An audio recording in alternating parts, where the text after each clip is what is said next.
राम राम शेतकरी मित्र, मी तुमचा शेतकरी मित्र दौलत बारापात्री यूट्यूब चॅनलवर तुमचं स्वागत करत आहे. शेतकरी मित्रो, गव्हाला ॲव्हरेज कसा जास्त घ्यायचा, मग आपल्या गलत्या काय होतात हे महत्त्वाचं आहे. माणूस जेव्हा ॲव्हरेजमध्ये कमी उतरतो त्याचं कारण म्हणजे शेतकरी हा गलत्या करतो. प्रत्येक शेतकऱ्याचा विषय.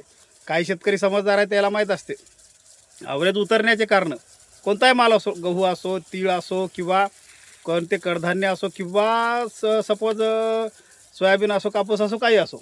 आता बरसाईचा विषय आहे, सोयाबीन कापसाचा विषय ते वेगळा. जे हिवाळ्यामध्ये आपण जे उत्पन्न घेतो, उन्हाळ्यामध्ये उत्पन्न घेतो, आपण काय गलत्या करतो. जसं की आता हे गहू उदाहरणार्थ, गव्हाला कोणी जास्त पाणी देतात, गलगल गलगल पाणी देतात, मग त्याच्या मुळ्या नाही का ढिल्या होतात.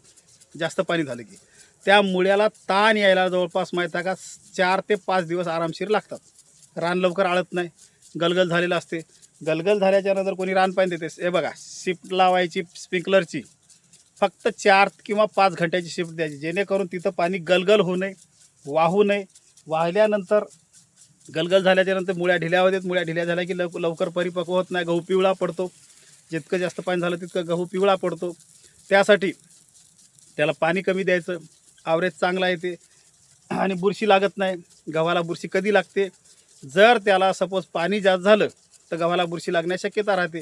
मग पिवळा पडते, झाड पिवळं पडते. कापसाचा असो किंवा इतर गोष्टीचं, तुरीचा असो किंवा कशाचंही असो.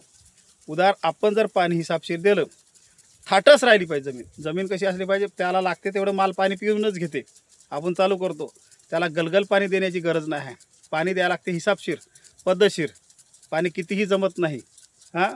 त्यासाठी आपण पाणी हिसाबशीर द्यायचं. आपला ॲव्हरेज नक्कीच 100% वाढते. जर आपण पाणी भरपूर जर दिलं तर आपल्या ॲव्हरेजामध्ये 100% हे घट होते. त्यासाठी पाणी हिसाबशीर द्यायचं. गव्हाचं पहा, आता तुम्ही कळा वगैरे या गव्हाची पाहू शकता. कुठंतरी पिवळा वगैरे दिसते का नाही. मी अद्यापही पाणी जास्त दिलं नाही. माझं फक्त 4 घंट्याची शिफ्ट आहे. एकही असं अर्धा घंटासुद्धा मी कमी जास्त लेट करत नाही. जेवढं लागते तेवढं ते वळून घेते.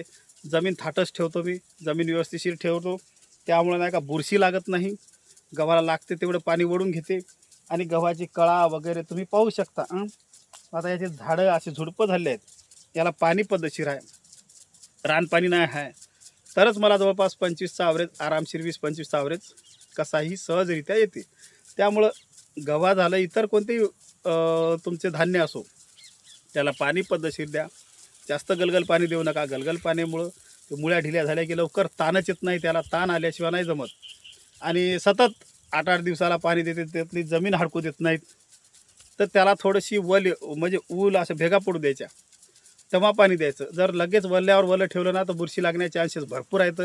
त्यासाठी बुरशीचं प्रमाण कमी करायचं जर असेल तर त्याला व्यवस्थितशीर पाणी द्या.